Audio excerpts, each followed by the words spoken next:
Welcome to AppStories, a weekly exploration of the world of apps. Today's show is brought to you by Mac Stadium, Hover, and Readle. I'm John Voorhees, and with me, of course, is Federico Viticci. Hey, Federico. Hello, John. How are you? I'm doing all right. Are you making it through this final stretch to get your iOS and iPadOS review out? Are you surviving okay? It's very challenging. I know it is. I spent the past few days just staring at a lot of words on a screen and editing those words and polishing them up and refining things, and just in a weird way it's kind of a relaxing process, but it's also very tedious work, right? Because you just it takes a long time. It takes a long time, and you got to be careful. And I have a long list of I have a separate list in my task manager for things left to do, things like checking the capitalization of certain words, or the hyphenation of things like multi-column, for example, and multi-window, making sure that everything is consistent in the final text. All these final tasks, which are super boring. And also working to get all the last 20% takes always twice as long as the first 80% of a project like this. Yes. It's a lot of work, but it's also very nice when you start seeing the work of months coming together. And of course, it's also super nice, and I'm also very fortunate to have lots of people and readers and listeners sending super nice and lovely comments saying, "We're waiting for the review. Don't worry about it. Just make it as as long as you're happy with it, we're also happy to wait." And I'm super thankful to all those people saying those things. So I'm trying really hard to make it worth the wait. It's a lot of work, but it's also very different work from writing and researching. This is more about double checking every single thing, which it is it's sort of like the opposite of the creative process. Right.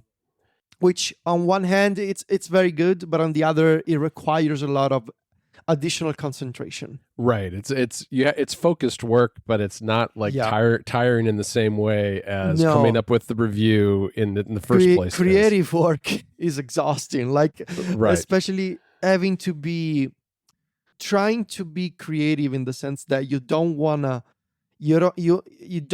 your exhaustion to transpire from the things you write. Right. And when you reach the end of a massive project like these reviews, it can be really challenging to have your tone in prose be different from how you actually feel as a writer, as a person. Mm-hmm. So that was definitely a challenge, especially in the final chapters, which I will not say which ones they are, so people won't be able to tell if there's any sign.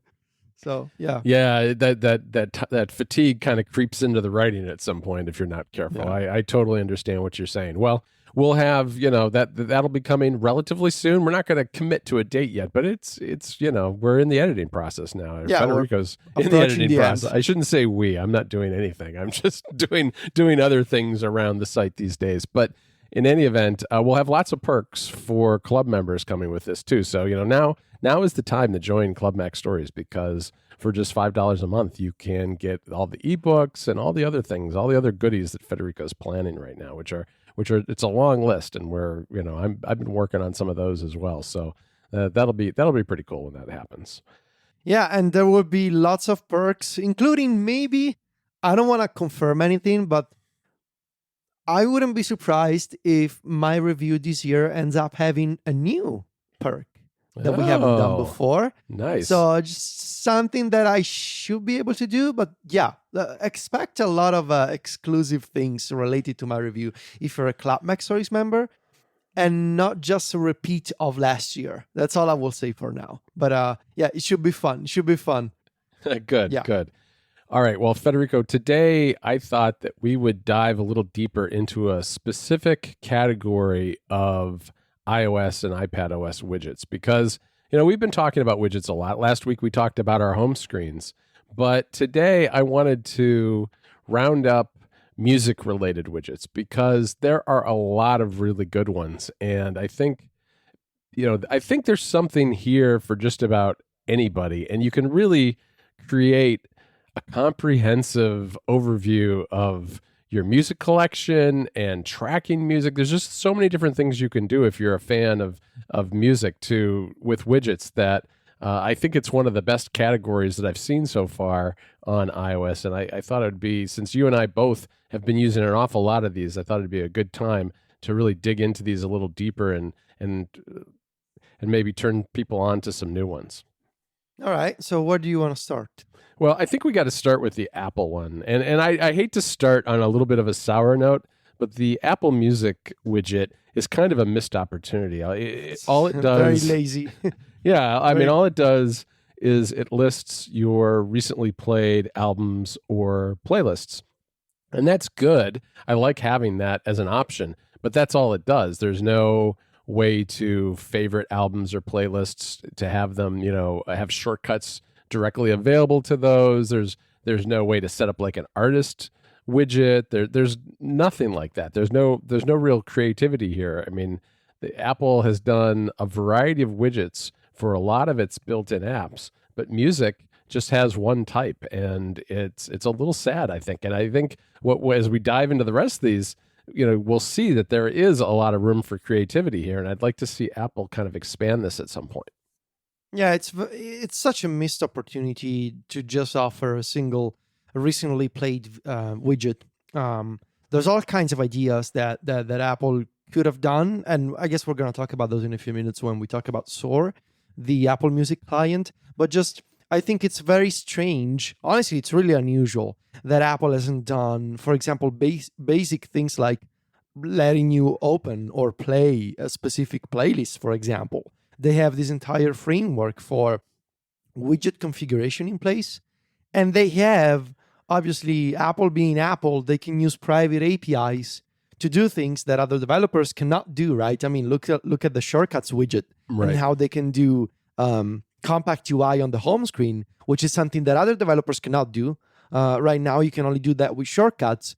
And so I would have expected a richer Apple Music widget experience in terms of, like, I don't know, starting to play music from the home screen, even if it was like a private API that only Apple can do. Like, I would have liked to see that.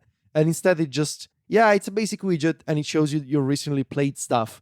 And you cannot even change that to say, well, I don't care about recently played, show me recently added for things that I saved to my library. And that's not possible. So very, very strange, honestly, very strange omissions from this widget. But that's okay, because I guess it leaves room for third-party developers right now to sort of swoop in and say, well, we do have better Apple Music widgets, and we're going to talk about those in a few minutes. Right, exactly. I mean, I guess the other thing I would mention about the recently played is it does not seem to sync across devices. I mean, I have not really investigated exactly what it's doing, but I think it's only showing the recently played on that particular device and not across devices. Is that your understanding? I was never able to pin this down, honestly, because sometimes I do see the same songs and other times I don't, which I guess it's a problem in and of itself. Like the inconsistency, I guess it's the main issue.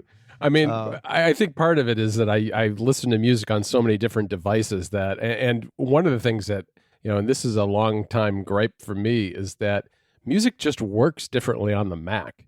I just realized earlier today I was playing music on my Mac. I was playing music from my phone to my HomePod, and I asked Siri to pause it, and then when I did play again, it picked up where my Mac left off, which was really bizarre to me because I had been playing. What? Yeah, I was playing. I was airplane from my phone.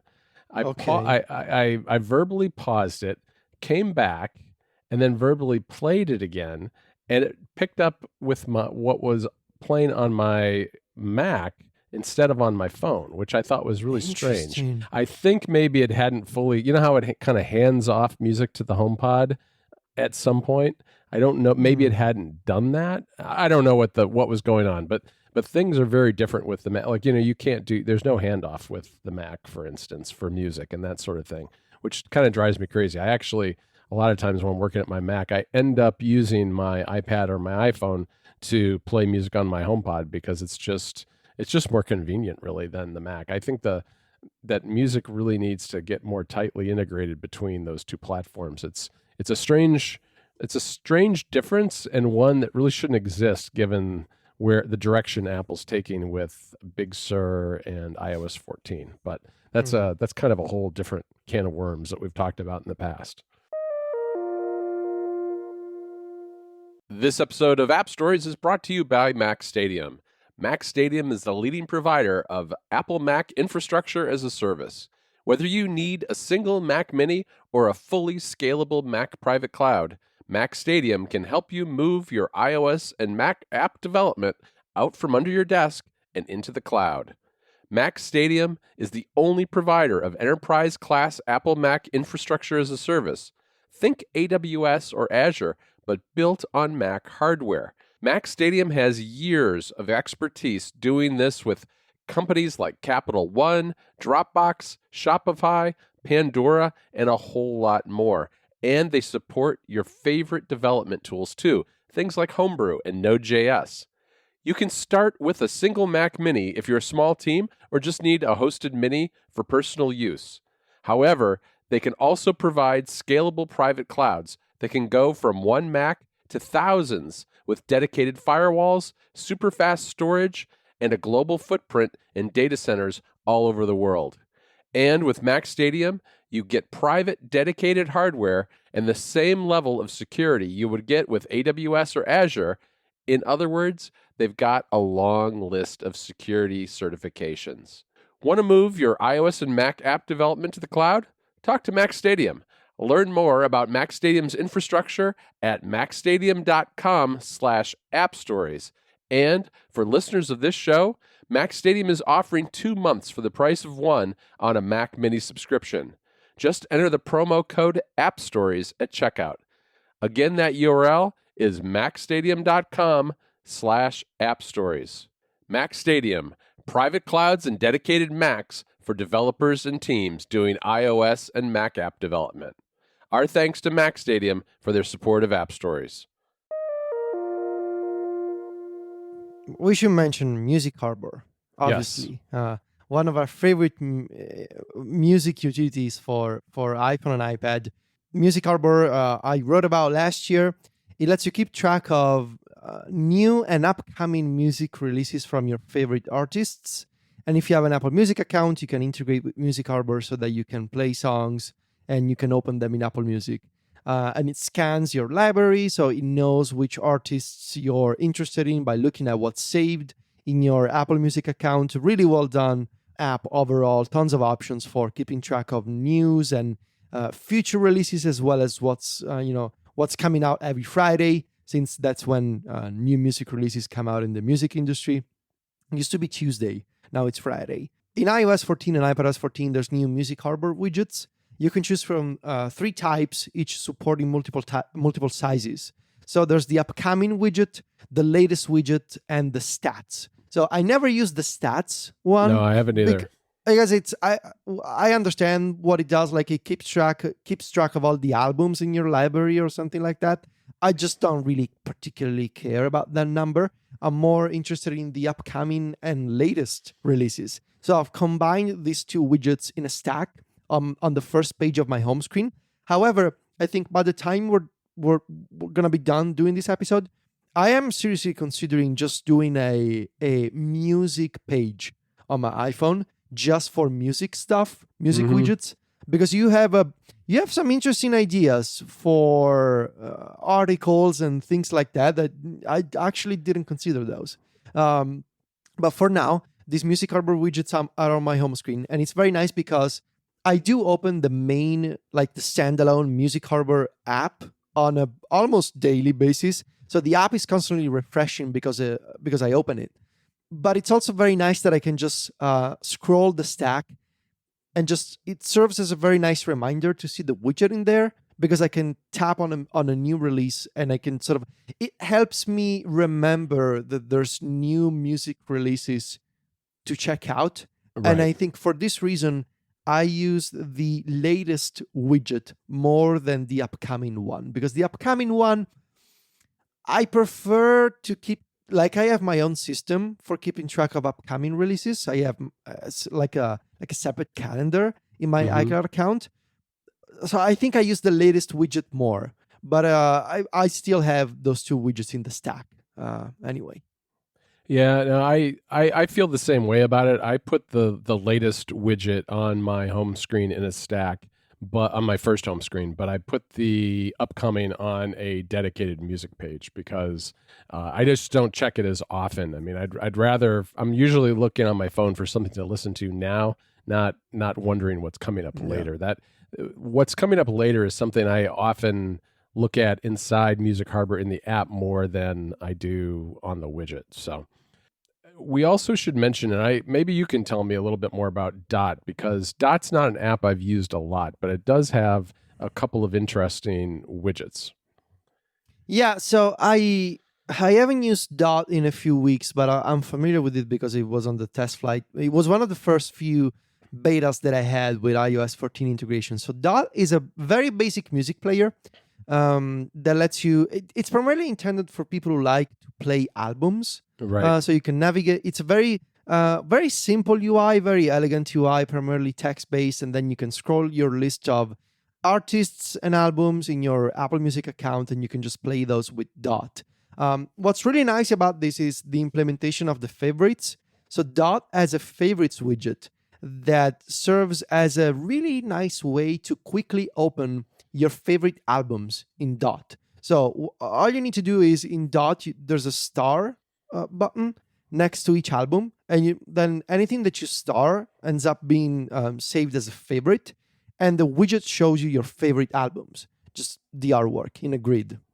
And it's a very nice way to build a collection of your favorite albums. And when you tap on each one, it opens in the Dot app, and then you can just start playing the album. So very simple music player. No, like a lot of the Apple Music clients that we're going to talk about, they have a lot of additional features to compensate for the fact that they are alternatives to Apple Music. And so it's often the case that developers want to offer more than what Apple does. Dot takes the opposite approach. It's a very minimalistic and simple Apple Music experience, but also I think there's lots of people who may be in the market for this kind of music player. I certainly like it, and especially because of there's also a now playing widget, which I don't use, but the favorites one, really well done, really good idea. So if you just want to have a quick way to jump between your favorite albums, or maybe these are not your favorites, but like you can treat them, for example, as I don't know, new releases you wanna like listen to for the next couple of weeks, you can use the favorites feature that way, and Dot is a really good option for that. This episode of App Stories is brought to you by Hover. When you have that one big idea, where do you go? Well, your business starts with a domain name. So for many entrepreneurs, that place is Hover. Hover has over 300 domain name extensions to choose from. No matter what you want to build, there's a domain name waiting for it. And they have excellent technical support to answer any questions you might have. They're dedicated to getting you online, not upselling you. Maybe you've always wanted to try live streaming. Why not grab a .live domain and have it redirect to your streaming platform, which Hover can handle, by the way. Hover has free Whois privacy so the bad guys don't get your information, a clean UX and UI, monthly sales on popular top-level domains. It's easy to see why Hover is the popular choice for people starting a business. I've been using Hover for a really long time. I really can't even remember when I started using them. I know it was at least something like 2011, 2012, somewhere in there. When I started my business, first I came up with a name, and my next stop was Hover to get the domain, the .com. I also have URLs for all my kids' names, too. They use them for things like resumes now that they're in college, and I got those at Hover as well. We know you like intuitive user experiences and things that just work straight out of the box, so I know you'll appreciate Hover. Their UX and UI is really simple, clean, and easy to navigate. So go buy your domains and start using them today. Go to hover.com/appstories. That way you'll get a discount of 10% on all new purchases. Again, that URL is hover.com/appstories for 10% off. Make a name for yourself with Hover. Our thanks to Hover for their support of the show. All right, Federico, we need to dive into Sewer because Sewer is an alternative Apple Music player that's on the iPhone, not no iPad version, but Mhm. it has some really interesting widgets. Some of the very most interesting widgets that I've seen, both from a customization standpoint and from a functionality standpoint. And, we talked a little bit last week when we did our home screens. You have a Sewer Now Playing Up Next widget on your home screen that you've kind of blended in with the wallpaper using the dark mode, which looks really nice. And I still haven't implemented that myself. I'm thinking about trying that, but I just generally speaking like the look of the Sewer Now Playing widget a Mm. lot. I mean, it's kind of divided into two parts. On the left, you've got some album artwork, and on the right, you have Now Playing, which tells you who the artist is and that sort of thing, plus an up next section. And it comes in small, medium, and large. And the medium and large versions include playback controls, which really shouldn't be possible, but it is because of some very clever hacks that the developer is doing. I mean, most widgets are not interactive, but as I understand how this works, is that it is essentially opening the app, causing playback to start, and then crashing the app intentionally to get right back to the widget. Is that roughly what's going on there, do you think? Yeah, yeah, I think so. I think this is a clever workaround that a few developers I think have figured out recently. So basically, what happens here is that due to system limitations, the iOS 14 widget framework, which is called WidgetKit, um, it is designed in such a way that any interaction on any widget, I guess, except for the shortcuts one, which is using a private API.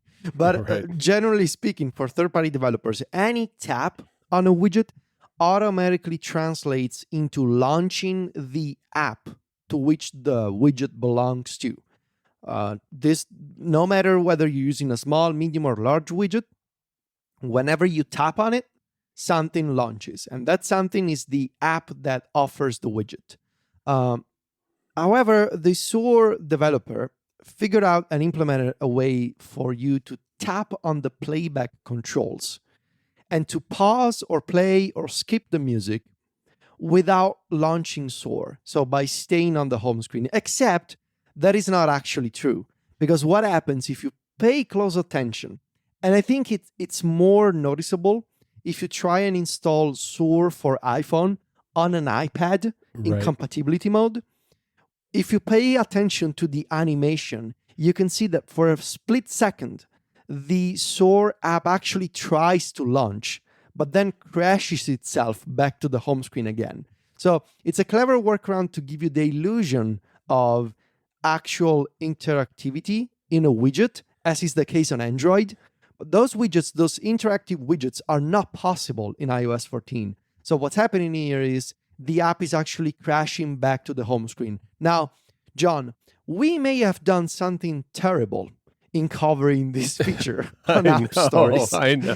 Because I said to you earlier in the week, I was like, I don't think this will ever get past app review. And So you told me, it already had. If anyone from Apple is listening, please ignore all of this. None of this is true. This is fake news. This It's feature does right. not exist. We just Does made it not. up. And nobody else is using it either, as far as we No, know, no, no, right? no. This is all hypothetical. No app has this feature.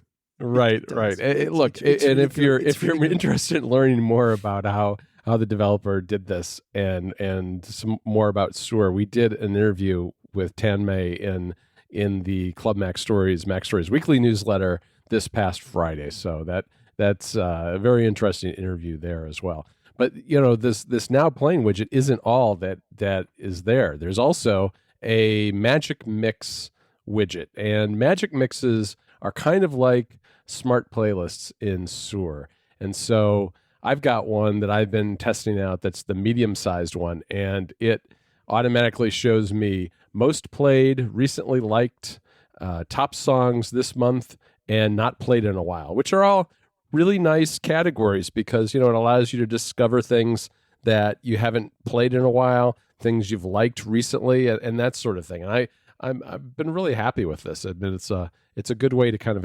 re-explore your collection of music. The magic mixes are incredible. They are the best answer to the lack of real smart playlists Right. in music for iOS and iPadOS. I wrote about my setup, which involves the creation of a custom Genius mix that I put together in the latest issue of the monthly log for Clap Mac Stories members. So Right. if you remember, go check out the monthly log. If you're not a member, you're missing out on all of this amazing content, including the Genius Mix, which is super good, and I love it, and I use it a lot. But yeah, Magic Mixes, they let you combine multiple filters, multiple sorting conditions, multiple sources. Really, really incredible. I'm using them a lot for the aforementioned Genius Mix, as well as to shuffle a specific subsets of music from my home screen, such as, I don't know, top songs by Oasis or top songs by Death Cab for Cutie, for example. I mean, I'm actually in the process of creating more magic mixes, which, again, that may explain why I kind of want to do a music home screen, because I kind of want to use the large Soar widget to have more magic mixes available instead of just 4. And also, of course, the magic mixes, they take advantage of the same hypothetical crashing back to the home screen feature, in that you can start shuffling music. You can start a magic mix in the background without opening Soar, hypothetically. Hypothetically, of course. Yes, absolutely. Yes. And what I like about it is as you said, it really kind of scratches that smart playlist itch that so many people have but can't take advantage of on iOS. There's one final category of widgets in Soar that we should cover, and I think this is my favorite by far, because I've found that stacking a bunch of versions of this particular widget is a great way to have access to a lot of different kinds of music. Why don't you walk through listeners exactly what can be done with the music collection widget, Federico? Yeah, with this widget, you can put any item from Soar or Apple Music on your home screen as a shortcut that actually launches. So this is actually allowed. This launches Soar into that specific item. So you can put your favorites, and anything can be a favorite. A playlist can be a favorite. So this is sort of like an expansion of what we mentioned about Dot. You can save a single or an album or a playlist or an artist as a favorite, and you can launch it from there. You can put release alerts, which is a feature that's sort of like a mini music harbor built into Soar. You can save playlists. You can also save like the top playlists from Apple Music. You can save any section from the For You page of Apple Music, which Soar can get access to because it uses the Apple Music API. So you can take, for example, your favorites mix or your friends mix, and you can save it in the music collection widget. And also, I think you can actually launch Apple Music searches from the home screen with the music collection widget. So you can create a search beforehand, and then you can tap it in the widget, and it launches that search for Apple Music inside of Soar. I think there's a search option in there as well. So really nice collection of all kinds of different things you may want to pin to the home screen with the music collection widget. I personally use it for the favorites. That's my favorite feature of the widget. So that's what I use it for. That's what I'm using it for as well. This episode of AppStories is brought to you by Readle. Readle is the maker of essential productivity apps, and they're always updating and improving them. There are 150 million people who have downloaded these apps. The company is self-funded, with over 200 people working tirelessly to keep those apps up to date and bring you new features.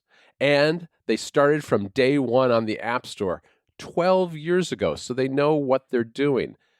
Now, with the introduction of iOS 14, Readle is bringing widgets to their apps. Let me tell you a little bit about their apps. Documents is their super app for files. They've got a widget for files and actions, picture-in-picture for while you're watching video on the iPhone, and Scribble support. Spark is their email client for professionals and their teams. It has widgets for emails and calendar, the ability to see the most important email messages or upcoming events right from your home screen, and you can set Spark as your default email app in the iOS settings. They're also the makers of Calendar, a beautiful and intuitive calendar app.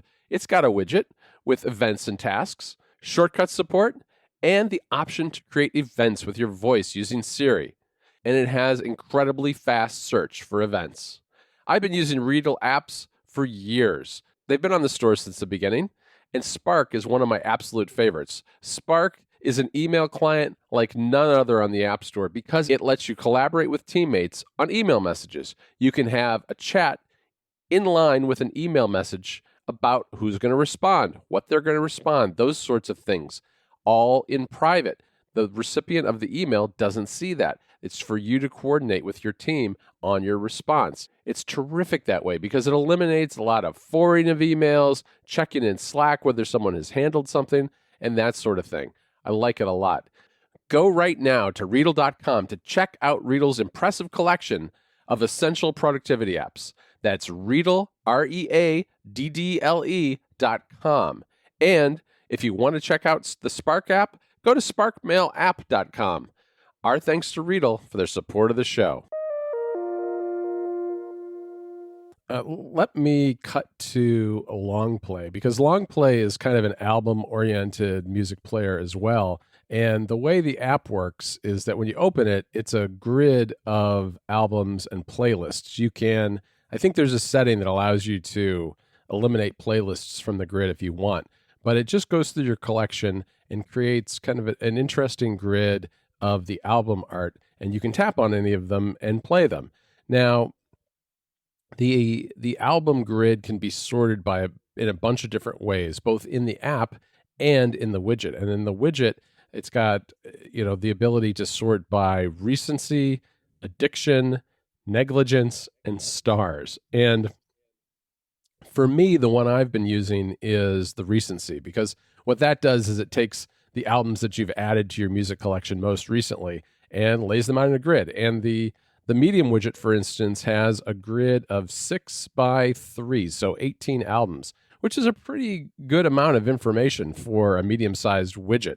Mm-hmm. And you can tap on them and play those albums. It's a different way to kind of dive into things that I've added to my collection recently. Because I don't know about you, Federico, but sometimes I add something, and if I don't kind of come back to it relatively soon, I sometimes forget about it, and then it gets buried down the list, and then I don't listen to it again anytime soon. So this is a way to kind of avoid that and kind of go back through that stack of recent things that you've added to your collection. Yeah, that's very cool. I need to play around with these apps more, because even the next two, I downloaded them, but I've just been so busy with editing that I haven't actually tried them. I know that you tested both. So Songfeed and Piki. Okay, what can you tell me about these two? All right. Well, Songfeed is very interesting because what it does is it updates to let you know which playlists in Apple Music that you've saved to your library have most recently updated. Okay. I thought this was like Music Harbor, but no, this is for playlists. Oh, okay.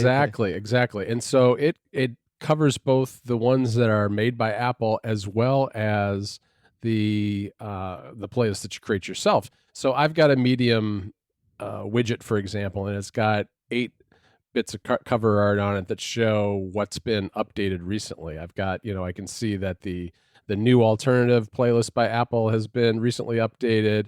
Untitled has been updated. Even the Rain Sounds playlist that you can have your HomePod play has added 2 new tracks in the past week. Who would have known, right? But I do now because I've played that before. I added that, I guess, at some point. Very specific information. It is. Okay. So yes, and New Music Daily has updated, which is not surprising at all. But it is called New Music Daily. It is daily. In fact, it's on here twice because I hadn't had any other ones that had recently updated since then. But yeah, it's there are a few rough edges in it. I found it was a little slow to get loaded initially, the widget, but after a while, everything appeared and it's fine. And I think it's a nice insight into playlists that you just wouldn't otherwise have. You'd have to kind of like pick through in the browse section of Apple Music and then look at those labels on each one that says updated yesterday or updated today. this just kind of brings it all together in one feed, as it says. So Hmm. kind of a neat idea. Picky is the other one I want to mention, and Picky is another alternative music player that just last Friday updated with a widget itself, and it's got recently added albums. So it's album oriented, and it's just got the one widget. But if you want to see your recently added albums, this is a great way to do it. So I want to mention briefly Launcher. Launcher's been around for a while as a URL scheme launcher for just launching anything on your device. And Launcher just updated to version 5, I believe, Yes. just a few days ago on the App Store. And it now offers a widget. So multiple widgets that you can save on your home screen to launch anything. And because widgets can have multiple touch targets on iOS and iPadOS 14, you can actually put multiple launchers in the launch. I know everything is called launcher, but you can put Right. multiple launchers in the launcher widget, and you can launch those from. Yeah, you get the Launch your idea. launchers. Yes. So this is not strictly speaking like a music widget. However, what you can do is you can just create a launcher for any Apple Music URL, and you can launch that from your home screen, which is exactly what we were saying before. Apple didn't actually build this kind of widget for the music app, but you can make your own, I guess. And I would say as a tip, remember that you can put the music : URL parameter in front of any Apple Music link, and you can open that link in the music app. So you're not forced to. I believe that's the. Or maybe no. You know what you can do? I think you need to replace HTTPS in the link with music, and that will open the item directly inside of the music app instead of like taking you to the web first.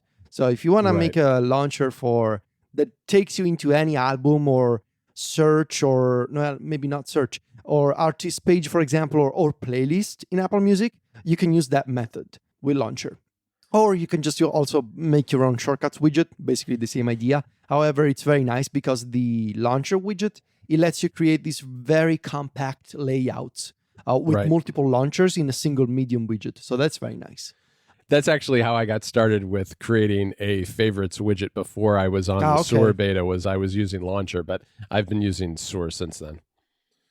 Let's mention a few bonus ideas, because you have a really interesting one about music related articles, not actual music. So this is I didn't think of this before. Can you explain what you have in mind here? Sure. What got me thinking about this is when I was going through and looking at the widgets on my iPhone, I scrolled past the example of the Apple News widget, and it was suggesting a medium-sized widget with Nintendo News, which I actually added to one of my screens. And I thought, you know what? That would actually be just as good if I had music news. So I added a medium-sized Apple News widget, and you can configure that to display any particular topic, including music. And so I set up an Apple News music widget so that I can kind of follow what's going on in the music industry. And once I did that, I thought, well, would be even better than following music through Apple News, where Apple's picking the articles for me, is to use Lear, which is the RSS reader that I've been using, to take those RSS feeds that I follow that are music related and turn them into a folder, which I already have them in a folder, and just point a widget at that particular folder so that I can see Pitchfork reviews, Stereo Gum. I've got Chorus FM in there. I've got, 4 or 5 different feeds that I follow. And with a medium or a large size widget, you can follow the music news that way. And I like the fact that you can combine these on the same page with some of these other widgets that we've mentioned, because that way you can go through, maybe read a review or read about a recently released album, and then quickly start playing it, whether you're diving into the Apple Music app itself or using one of these other things.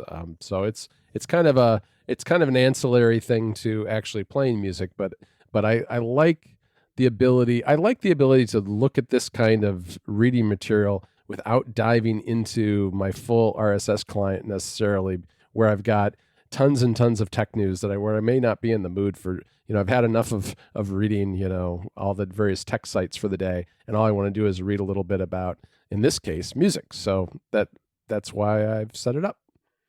That's a very nice idea. The loading the articles in the Lear widget. Yep.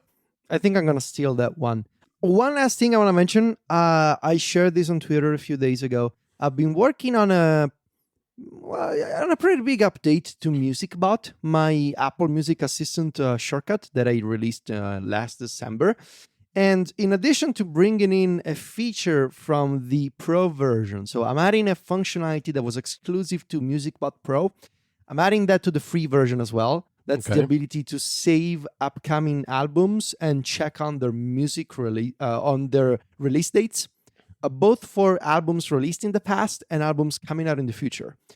So I'm adding that from the Pro version, but I'm also adding full support for Compact UI in iOS 14, which means you will be able to use MusicBot from the home screen as a widget or from the share sheet without ever opening the Shortcuts app. So this used to be a limitation of MusicBot before. For some actions, it needed to open shortcuts. It needed to launch shortcuts. Those problems have been fixed in iOS 14, and now thanks to Compact UI, MusicBot is faster because you don't see the execution of all the actions from top to bottom. Since in iOS 14, shortcuts doesn't show you the editor anymore. For example, when you use a shortcut from the share sheet, you just get a notification. So it's much faster to use it that way. But also on the home screen, you can actually interact with MusicBot. So you can start a smart mix, or you can check on your favorite albums or new music releases, and you can do it all from the home screen without ever opening shortcuts. So I don't know when I'm going to release it. It's ready. I don't know. Will it? Maybe it should be part of the iOS review. I'm not sure. Maybe it should be a standalone thing. I need to just polish it up a bit more. But yeah, that's what I've been working on. And so that's also coming soon. I was going to ask you if this was going to be one of the perks. I think it might be a good idea to do that. It's for free, though. Yeah, that's true. It's the free one, though. So right, it will be on MacStories. I just need to find the time. Yeah, finding the time can be a little hard. All right, Federico. Well, I think that's a good place to stop for this week. I hope everybody enjoyed all the widgets that we've shared today. Definitely check these out, because I think they're a great way to really round out the way you listen to music on your iOS devices. I want to thank our three sponsors again, and that is MacStadium, Hover, and Readle. You can find me and Federico over at MacStories.net. Federico is on Twitter and Instagram. He's at Viticci. That's VITICCI. And I'm at John Voorhees. JOHNVOORHWS. Talk to you next week, Federico. Ciao, John.